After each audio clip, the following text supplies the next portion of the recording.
스포츠한국TV의 김성민 기자입니다. 오늘 강신혁 후보자님께서 만나가지고 앞으로의 그 선거나 또 체육회장이 되신다면 어떤 비전을 갖고 있는지 한번 말씀을 들어볼까 합니다. 반갑습니다. 반갑습니다. 우리 그 강신혁 후보님께서는 제42대 대한체육회 그 회장으로 출마한 동기가 있으시면 한 말씀 해주시죠. 하여튼 지방체육회와 선수 지도자들의 여러 가지 여건이 대단히 지금 물론 중앙 종목단체도 그렇지만요. 많이 힘든 상황에 있습니다. 여러 가지를 좀 개선하고 특히 또 여러 가지 도덕적으로 흐트러져 있는 문제들을 좀 제대로 좀 잘 서로 세워보자고 나오게 됐습니다. 네. 그 전에 뭐 젊었을 때는 뭐 하키를 전문으로 하셨다는데 하키에 대해서 한 말씀 해주시죠. 대학에 들어와서 하키 선수 생활을 했고요.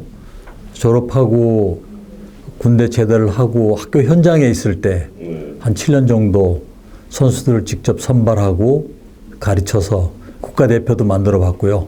하여튼 선수와 지도자 생활을 조금 한 10여 년 했습니다. 네. 국가대표는 하시고. 국가대표는 저는 안 됩니다. 이제 자 새로운 이제 예를 들어서 회장님 탄생하신다면 지금 현재 그 대한생활체육회 그 체육회 자체에 있지 않습니까? 상황에 대해서 어떻게 지금 생각하고 계시는 건지. 대한체육회가 지금 아마 언론에서 쭉 보셔서 알지만은 과거에 꽉 붙잡혀서 한 발자국도 못 나가는 상황입니다. 과거에 있었던 일들 여러 가지 부정적인 일들로 인해서 어떻든 미래를 논하고 고민하고 해도 모자를 판에 현재는 대단히 좀 힘든 상황에 있는 게 사실입니다. 그래서 그것들을 어떤 형태로든지 크게 변화를 좀 해야 된다고 저는 보고 있습니다. 변화를 하시면 어떤 방법으로 변화를 시행하실 생각이십니까? 제일 중요한 것은 우선 제도의 변화고요. 두 번째는 그 제도에 따른 여러 가지 여건 중에서도 인적 여건을 좀 정리할 건 좀 정리해야 된다고 봅니다. 네. 그리고 나면 지금 이제 그 선거에 이제 내일 모레면 발표가 될 거 아닙니까? 내일은 되는데 만약에 이제 발표가 돼서 선거구를 운동하신다면은 다른 후보들과 나만의 또 뭐 특징이 있다면 한 가지 말씀해 주시죠. 저는 다른 후보들도 물론 많은 경험이 있으시겠지만은 선수나 지도자나 동호인이나 뭐 학교에서의 학교 체육에 관련된 교수, 교사 생활 그리고 심판 생활까지도 충분히 다 해봤기 때문에 소위 체육 현장에 관련된 그 많은 문제들에 있어서 조금 더 디테일하고 또 아주 생생한 그런 정보나 경험을 가지고 있다고 저는 생각을 합니다. 네, 지금 다른 후보님들도 그런 말씀을 많이 하시던데요. 나만의 특기가 있다. 네. 또 근데 우리 그 강신혁 후보님께서는 나만의 독특한 무슨 뭐 특징을 갖고 계십니까? 대한체육회 앞으로 진행에 대해서. 뭐 굳이 조금은 좀 외람되지만은 좀 자랑하고 싶은 것 중에 하나는 전문성이나 도덕성이 아닐까 봅니다. 그 많은 문제들에 있어서 정말로 많은 그런 체육계에서의 다양한 경험 또 이를 통해서 배우게 된 여러 가지 행동 거지 태도에 관련된 많은 것들이 조금은 좀 더 많은 경험을 하지 않았나 싶습니다. 그러면 이제 제가 또 한 가지 여쭤보겠는데 지금 현재 뭐 탁구나 뭐 배드민턴 안세근 선수도 더불어서 특히 스포츠인들에 대해서 폭력이나 인권 침해가 많이 되고 있거든요. 그에 대해서 뭐 앞으로 회장님이 되신다면 무슨 좋은 방안을 갖고 계시는지. 뭐 세간에서 하여튼 저를 어떻든 스포츠 인권 전문가라고들 가끔 말해 주는데요. 네. 그 이유는 어떻든 선수들의 그런 인권 문제에서 많은 시간을 그들을 위해서 애를 쓰고 헌신해 왔다고 저는 자부합니다. 네. 제가 조금 좀 아쉬운 거는 그 와중에 지도자들의 인권에 관련돼서는 제가 좀 소홀했다는 생각을 가끔 하거든요. 네. 정말 피치 못하게 일어날 수 있는 또 억울한 그런 문제들에 있어서도 이번 선거 기간을 통해서 많은 분들과 만나보면서 그런 점에서는 제가 좀 부족했다. 물론 선수 인권은 계속 강화해야 되고 아울러 지도자 인권들도 같은 수준으로 보호되고 또 그들의 애로사항을 충분히 경청해야 된다는 생각을 합니다. 네. 지금 현재 이제 선수들도 선수들이지만은 지도자들이 옛날 방법대로 많은 스파르타식으로 많이 하고 있거든요.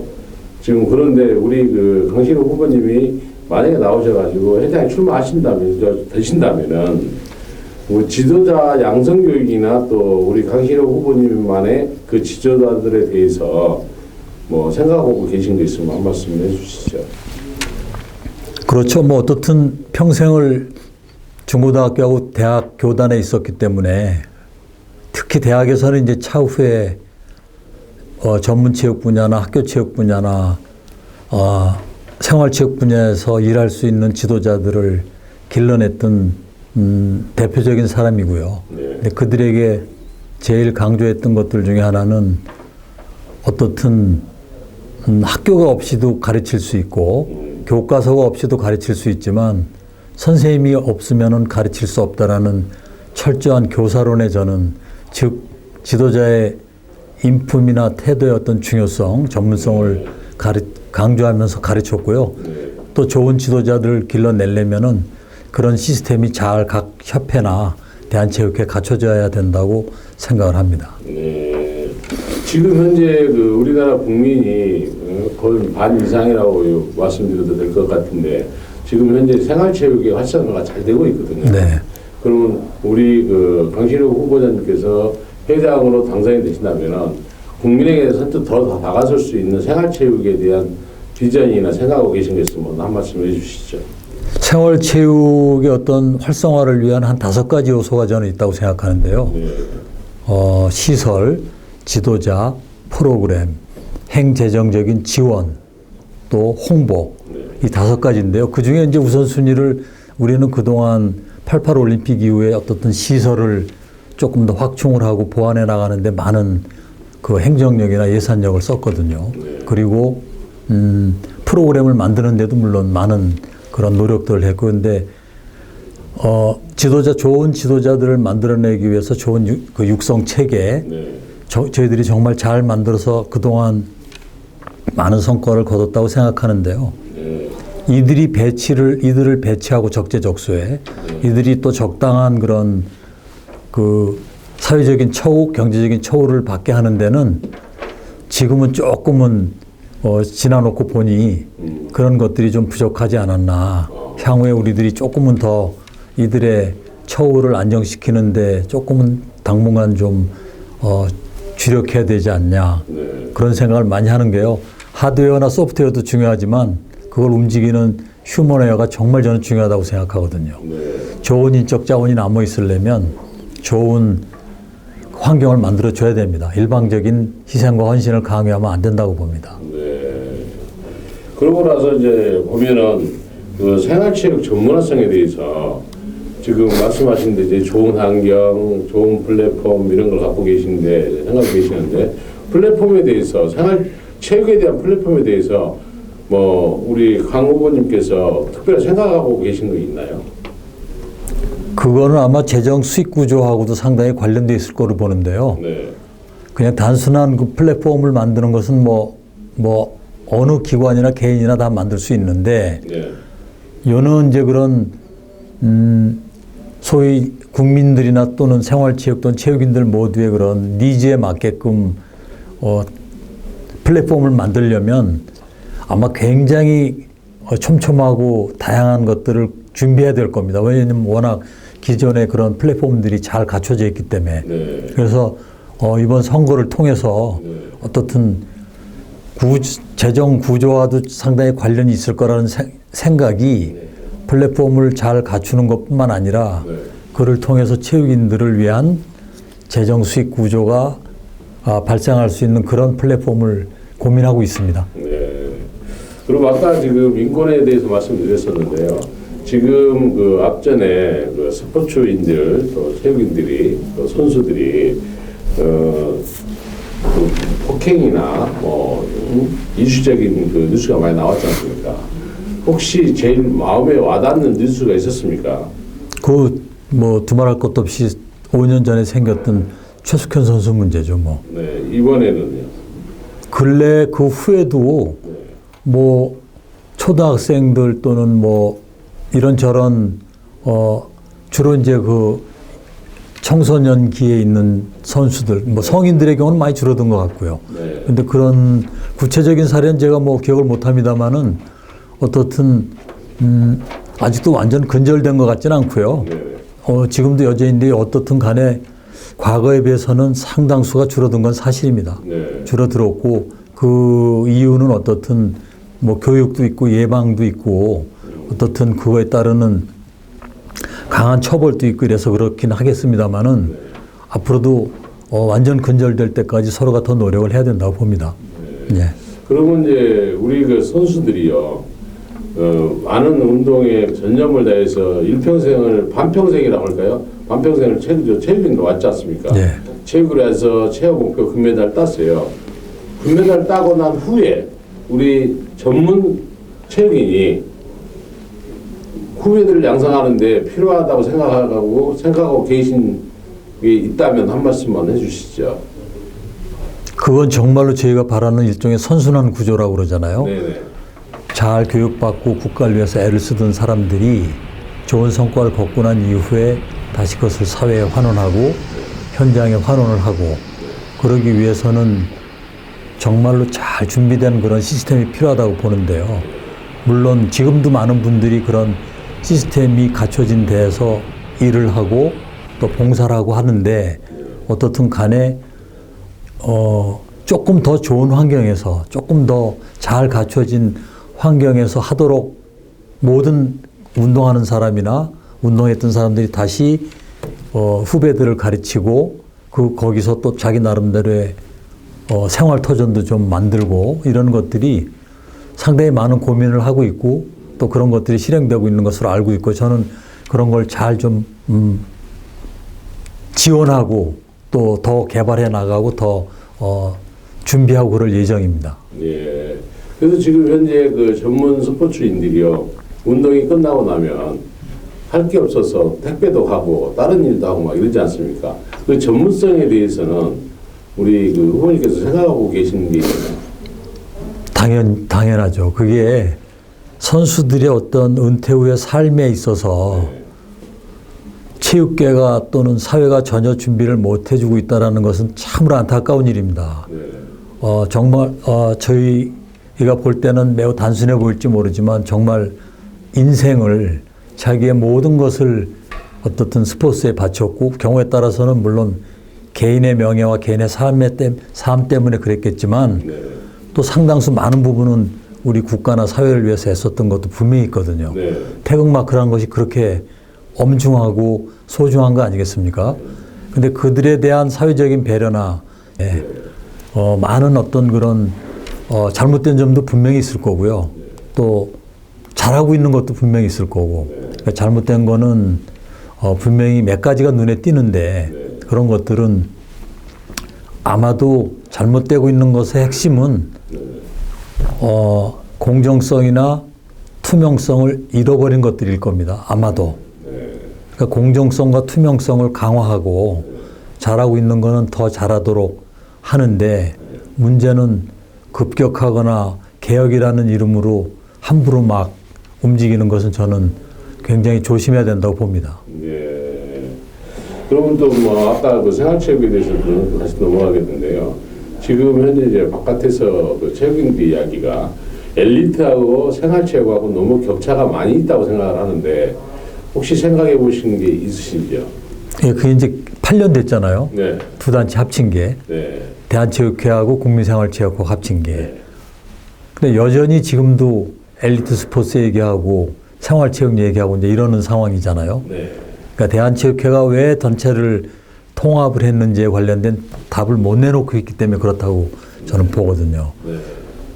실제로 엘리트 스포츠 그 전문 체육 쪽에 있는 분들은 대한체육회를 생활체육하는 분들이 장악했다고 비판하고 생활체육하는 분들은 또 전문체육하는 분들이 장악했다고 그래서 상대적으로 박탈감이나 빈곤감을 느낀다고 말씀하는 분들도 어느 한 군데도 지금 서로 만족하지 못하고 있는 상태입니다. 사실은 상당히 저희가 처음에 두 단체를 합칠 때 그런 기본 초심을 잃었다고 생각을 하거든요. 그냥 물리적인 통합만 시켜놨지 화학적인 통합은 전혀 안 됐다고 보는 건데요. 그런데 분명히 이유가 있는 겁니다. 그렇게 느끼게끔 될 수밖에 없는 이유가 있는 거거든요. 그러니까 이제 그런 것들을 이제 어떤 분들은 과거가 오히려 더 낫지 않냐. 각각의 서로 다른 건데. 근데 이 문제는 생활체육회와 대한체육회가 통합을 해야 되겠다라고 그때 고민을 하고 실행했던 중요한 이유는 제가 알고 있기로는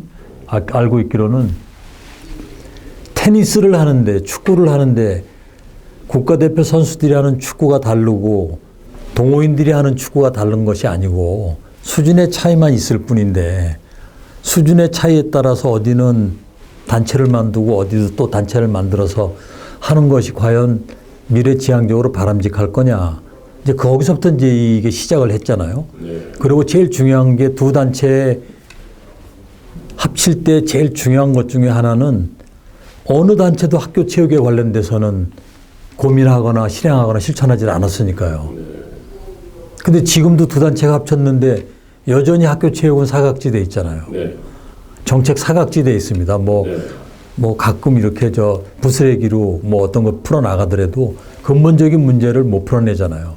다시 말해서 대한체육회와 국민생활체육회가 전문체육인들, 전문체육 분야와 생활체육인들, 생활체육 분야가 통합했던 이유를 저는 반드시 나중에 왜 이 단체들이 통합을 했는지 역사적인 이유나 상황적인 이유를 반드시 저는 보일 겁니다. 네, 여러 가지가 많습니다. 하여튼 왜 그랬는지를 알기 때문에. 그러면 여러 가지가 많다는데 한 가지만 예를 들어 주신다면? 예를 들자면은 대한체육회에서는 전국체육대회 운영하잖아요. 국민생활체육회는 전국생활대축전하고 같은 시기에 하면 안 됩니까? 같이. 그야말로 이전에 하던 거 따로따로 서로 행사하고 뭐 시설 문제 얘기하고 시기 문제 하는데요. 그거는 저는 핑계라고 보고요.